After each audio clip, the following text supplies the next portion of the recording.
Statement number 6، عالم دین قرآن کے آیات کی تفسیر سمجھانے کے لیے یا کوئی مسئلہ سمجھانے کے لیے ایسے دلائل دے جو گستاخی پر مبنا ہو تو کیا کرنا چاہیے؟ اگر میرے بھائیوں کوئی عالم دین ہے، بریلوی ہے، دیوبندی ہے، اہل حدیث ہے، اہل تشیع ہے، وہ قرآن کی آیات کی تفسیر سمجھانے کے لیے یا کوئی مسئلہ سمجھانے کے لیے اپنی طرف سے کوئی ایسی مثال دیتا ہے جو گستاخی پر مبنا ہو تو کیا ہمیں کرنا چاہیے؟ ٹھیک ہے، اس میں میرے بھائیوں پہلا جو نا وہ دیوبند کہ مولانا عبدالحی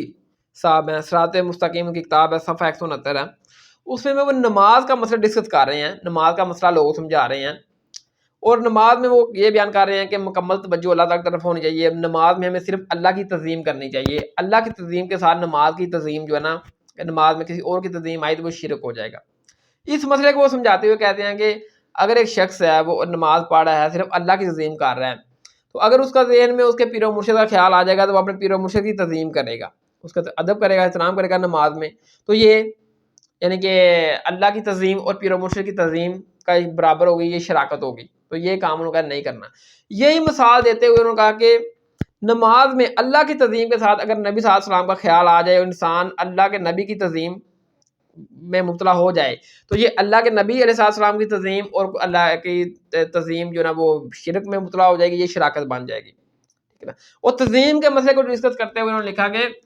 نماز میں نبی صلی اللہ علیہ وسلم کا خیال آ جائے باعث تعظیم، اس سے بہتر ہے کہ گدھے اور بیل کا خیال آ جائے، کیونکہ گدھے اور بیل کی تو انسان کے کوئی تعظیم نہیں کرنی ہوتی، اسے تو انسان ویسے ہی نفرت کرتا ہے۔ وہ کہتے ہیں کہ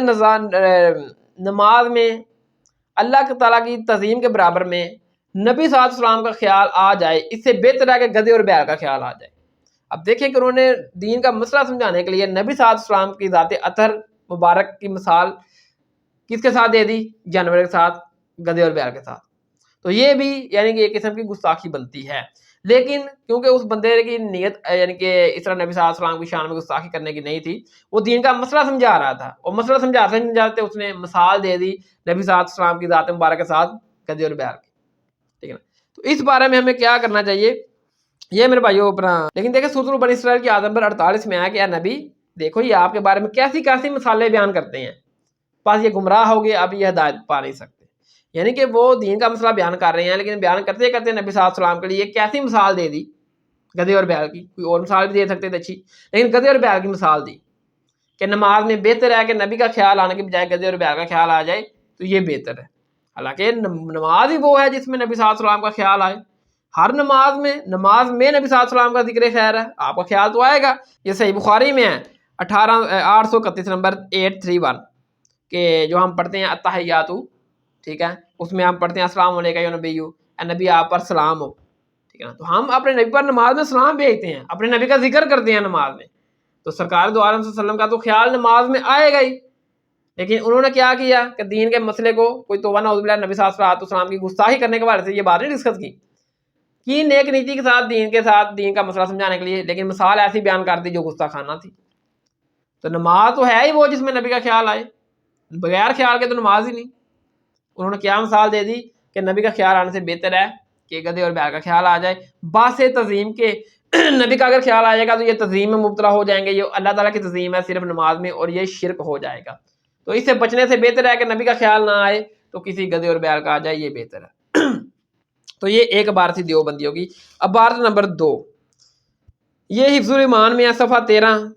یہ بھی دیوبندیوں کے حکیم الامت اشرف علی تھانوی صاحب، وہ نبی صلی اللہ علیہ وسلم کے علم غیب کے حوالے سے وہ مسئلہ ڈسکس کر رہے ہیں، لوگوں کو سمجھا رہے ہیں، اور سمجھاتے انہوں نے بھی ایسی مثال دے دی جو گستاخانہ تھی۔ وہ کہتے ہیں کہ ایک نبی صلی اللہ علیہ وسلم کے لیے اگر کوئی علم کل کا یعنی کہ عقیدہ رکھتا ہے، اور بعض کہتے ہیں کہ علم بعض کا عقیدہ رکھتا ہے، اگر وہ کہتے ہیں علم کل اور علم بعض کو ڈسکس کرتے ہوئے وہ لکھتے ہیں کہ اگر کوئی بندہ یہ کہتا ہے کہ نبی صلی اللہ علیہ وسلم کو علم بعض تھا، بعض چیزوں کا علم تھا، بعض کا نہیں تھا، تو وہ کہتے ہیں کہ اس طرح تو پھر ہر بچے کو، ہر پاگل کو، ہر جانور کو بھی بعض چیزوں کا علم ہوتا ہے۔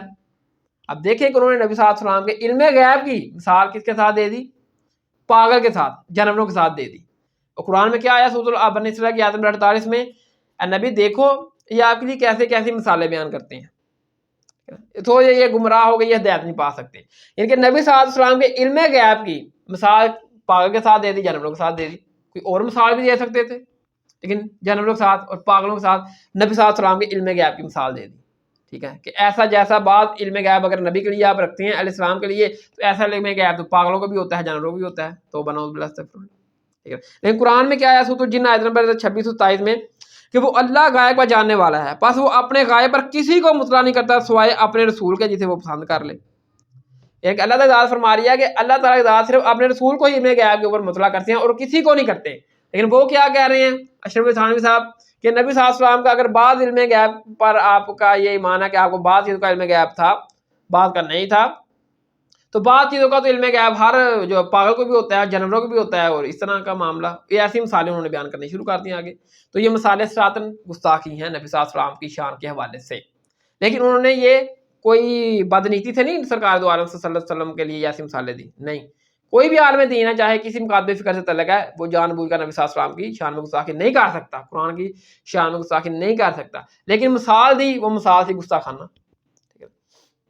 تو امام احمد رضا خان بریلوی سام الارمین میں انہوں نے جو دیوبندیوں کے اوپر کفر کے فتوے لگائے نا، انہوں نے یہ بات سے بھی نقل کی کہ ان لوگوں نے نبی صلی اللہ علیہ وسلم کی ذات کے ساتھ جانوروں کی پاگوں کی مثالیں دی ہیں، تو ہم ان کو اس بنیاد کے اوپر ان کا اوپر کفر کا مرتد ہونے کا فتویٰ لگاتے ہیں، لیکن